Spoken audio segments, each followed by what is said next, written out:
उनके दो बैलों के नाम थे हीरा और मोती। दोनों डील में ऊंचे, दिखने में सुंदर काठी के और काम में दक्ष थे। बहुत दिनों से एक साथ काम करते करते रहते रहते दोनों में भाईचारा हो गया था। दोनों एक दूसरे को चाटकर और सूंघकर अपना प्रेम प्रकट करते। कभी कभी दोनों सींग भी मिला लिया करते थे। विग्रह के नाते नहीं, केवल विनोद के भाव से, आत्मीयता के भाव से। एक बार झूरी ने अपने दोनों बैलों की जोड़ी को पत्नी के आग्रह पर ससुराल कार्यवश भेज दिया, लेकिन बैलों को इस बात का जरा सा भी एहसास नहीं था कि उन्हें क्यों भेजा जा रहा है। उन्होंने समझा कि उन्हें मालिक ने बेच दिया है, इसलिए रास्ते में जाते समय उन्होंने झूरी के साले गया को पूरे रास्ते खूब झकाया। संध्या होने तक दोनों बैल अपने नए स्थान पर पहुंच गए। दिन भर चलने के कारण भूखे भी थे, इसलिए जब उन्हें नांद में लगाया गया तो बड़ी तेजी से खाने को उत्सुक हुए, लेकिन एक ने भी उसमें मुंह नहीं डाला। दिल भारी हो रहा था, क्योंकि आज तक जिसे उन्होंने घर समझा वह आज उनसे छूट गया था। यहाँ उनके लिए सब कुछ नया था। दोनों ने बिना कुछ खाए पिए ही एक दूसरे को कनखियों से देखा और अपनी मूक भाषा में सलाह की। जब रात में गांव में सब लोग सो गए तो दोनों ने जोर मारकर पगहे तोड़ डाले और घर की तरफ सटपट चल पड़े। प्रातःकाल जब झूरी सोकर उठा तो अपने दोनों बैलों हीरा और मोती को दरवाजे पर देखकर स्नेह से गदगद हो उठा। दोनों बैलों की गर्दन में आधा आधा गराव लटक रहा था। घुटने तक पांव कीचड़ से भरे थे। साथ ही दोनों की आंखों में विद्रोहमय स्नेह झलक रहा था। झूरी ने दोनों बैलों को इस अवस्था में देखकर खुशी से दौड़कर उन्हें गले लगा लिया और उन्हें बार बार चूमने लगा। यह दृश्य बड़ा ही मनोहर था, लेकिन झूरी की स्त्री ने बैलों को द्वार पर देखा तो जल्द उठी। बोली, कैसी नमक हराम बैल हैं कि एक दिन वहां काम न किया, भाग खड़े हुए। परंतु झूरी अपने बैलों पर यह आरोप न सुन सका और बोला, नमक हराम क्यों है?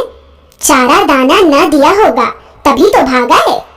स्त्री ने रोब के साथ कहा, बस तुम ही तो बैलों को खिलाना जानते हो और तो सभी पानी पिला पिला कर रखते हैं। झूरी ने पत्नी को चिढ़ाने के ख्याल से कहा, चारा मिलता तो क्यों भागते। दूसरे दिन झूरी का साला गया फिर आ गया और इस बार उसने उन्हें गाड़ी में जोत कर ले गया, जिससे वे उसे रास्ते में परेशान न कर सके। जबकि दो चार बार मोती ने गाड़ी को सड़क की खाई में गिराना चाहा, पर हीरा ने संभाल लिया, क्योंकि गाड़ी गिरने पर चोट तो उन्हें ही लगती। हीरा ज्यादा समझदार था। संध्या समय घर पहुंचकर दोनों को मोटी रस्सियों में बांधा गया और कल की शरारत का मजा चकाने के उद्देश्य से उन्हें फिर वही सूखा भूसा दिया गया, जबकि अपने घर के बैलों को खली, चूनी सब कुछ दिया गया।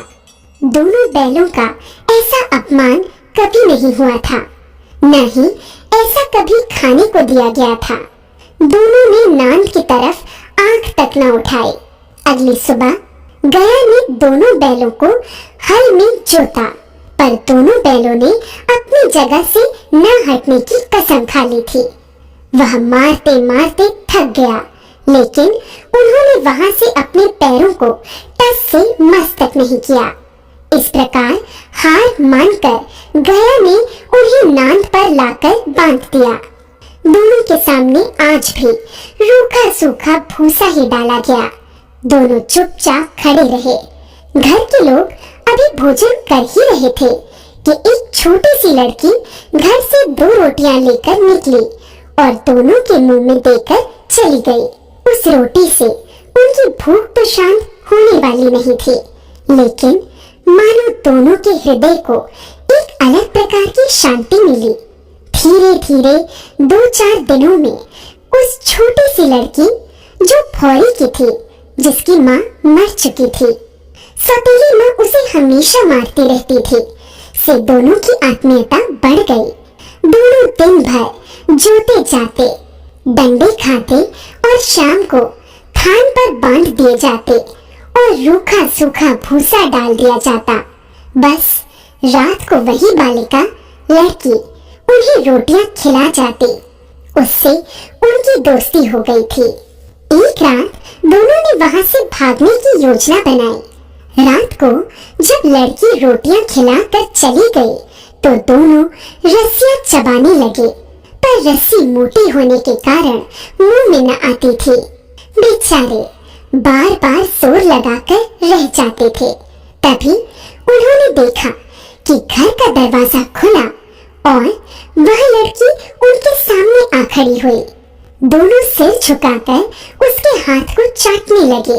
उसने दोनों के माथे पर हाथ फेरा और बोली, खोल देती हूँ तुम दोनों को, चुपके से भाग जाओ, नहीं तो यहाँ के लोग तुमसे काम करवा कर मार डालेंगे। उसने दोनों के गराफ खोल दिए और भागने का इशारा किया, पर दोनों चुपचाप खड़े अभी सोच रहे थे कि हमारे भागने पर इस बच्चे पर आफत न आ जाए। तभी वह चिल्ला पड़ी, दोनों फूफा वाले बैल भागे जा रहे हैं। ओ दादा, दोनों बैल भागे जा रहे हैं, जल्दी पकड़ो। यह सुनते ही दोनों वहां से भाग निकले। गया घबराकर घर से बाहर आया और भागते हुए बैलों का पीछा करने लगा। दोनों बैलों ने भागने के चक्कर में इतना भी ध्यान नहीं रखा कि वे रास्ता भूल गए थे और भूख से व्याकुल हो रहे थे। अभी उन्होंने आजादी की सांस भी पूरी तरह नहीं ली थी कि देखा, अरे यह क्या, कोई सांड दौड़ता चला आ रहा है। सांड भी हाथी की भांति विशाल काय था। उससे भागना भी कायरता ही थी, सो दोनों ने उससे सामना करना ही उचित समझा। जो ही सांड हीरा पर झपटा, मोती ने पीछे से उसे दौड़ाया। सांड जब उसकी तरफ मुड़ा तो हीरा ने उसे रगेदा। इस प्रकार सांड ने झल्लाकर हीरा का अंत करने की सोची। तभी मोती ने बगल से आकर सांड के पेट में सींग भोंक दी। अचानक हमले से घबराकर सांड घायल होकर गिर पड़ा। तब दोनों मित्र विजय के नशे में उसे छोड़कर झूमते हुए आगे निकल गए। दोनों को लड़ने के कारण भूख लग रही थी। तभी उन्हें मटर का खेत सामने दिखा। मोती उसमें घुस गया। हीरा मना करता रहा, लेकिन उसने एक न सुनी।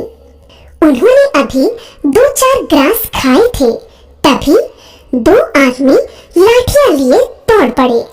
दोनों मित्र दलदल में फंसने के कारण भाग न सके। उन आदमियों ने उन्हें पकड़कर काजी हाउस में बंद करवा दिया।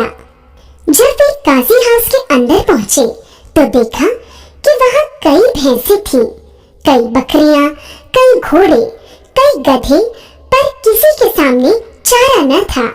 सब जमीन पर मुर्दों की तरह पड़े थे। कई तो इतने कमजोर हो गए थे कि खड़े भी नहीं हो सकते थे। सारा दिन दोनों इस आस में टकटकी लगाए देखते रहे कि कोई चारा लेकर आएगा, लेकिन जब कोई नहीं आया तो हीरा के दिल में विद्रोह की ज्वाला दहक उठी।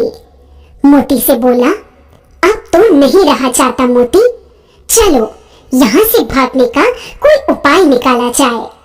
बाड़े की दीवार कच्ची थी। हीरा मजबूत तो था ही, रात का वक्त था। उसने अपने नुकीले सींग दीवार में गड़ा दिए और जोर का धक्का मारा तो मिट्टी का एक चिप्पड़ निकल आया। फिर तो उसका साहस बढ़ा और उसने दौड़ दौड़ कर दीवार पर चोटें की।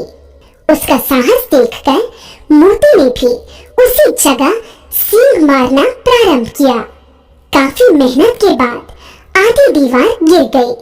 दीवार का गिरना था कि अधमरे से पड़े हुए सभी जानवरों में भी जान आ गई। सबसे पहले 3 घोड़ियां सरपट भागी, फिर बकरियां निकली, उसके बाद भैंसे भी खिसक गई, पर गधे अभी ज्यों के त्यों खड़े थे। मोती ने उन्हें भी सींगों से मार मार कर बाड़ी से बाहर निकाल दिया और अपने मित्र हीरा के पास बैठ गया, क्योंकि हीरा मोटी रस्सी से बंधा होने के कारण भाग नहीं सकता था, इसलिए मोती भी नहीं भागा। अगले दिन बाड़ी की हालत देखकर वहां के चौकीदारों ने गुस्से में आकर हीरा और मोती की जमकर पिटाई की। अब उन्हें खाने को भी कुछ नहीं दिया जाने लगा।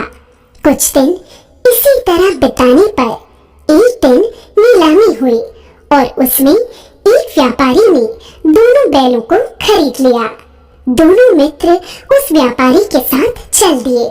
चलते चलते सहसा दोनों को ऐसा मालूम हुआ कि यह परिचित राह है।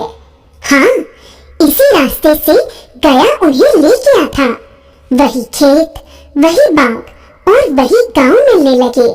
प्रति क्षण उनकी चाल तेज होने लगी। सारी थकान, सारी दुर्बलता गायब हो गई। उन्हें लगा कि यहाँ से अब उनका घर भी पास ही है, सो उन्होंने थोड़ी और फुर्ती दिखाते हुए घर के रास्ते की तरफ भागना शुरू किया और जब तक अपने घर के थान पर नहीं पहुंच गए, रुके नहीं।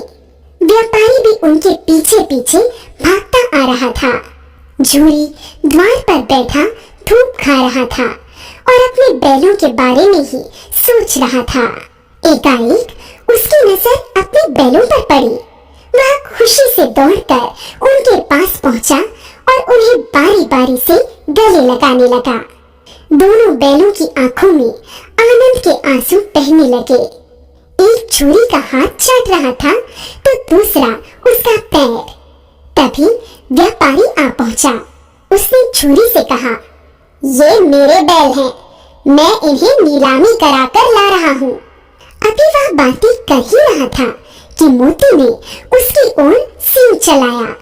व्यापारी पीछे हटा तो मोती ने उसे दौड़ा लिया और तब तक दौड़ाता रहा जब तक व्यापारी गांव से बाहर नहीं निकल गया। फिर मोती विजयी सूर की भांति वापस स्थान पर अपने मित्र हीरा के पास आ गया। थोड़ी देर में नांदों में खली, भूसा, चोकर और दाना भर दिया गया। दोनों मित्र बड़े चाव से उसे खाने लगे। झूरी खड़ा दोनों को सहला रहा था और उनकी शारीरिक कमजोरी को देखकर मन ही मन व्यथित भी हो रहा था।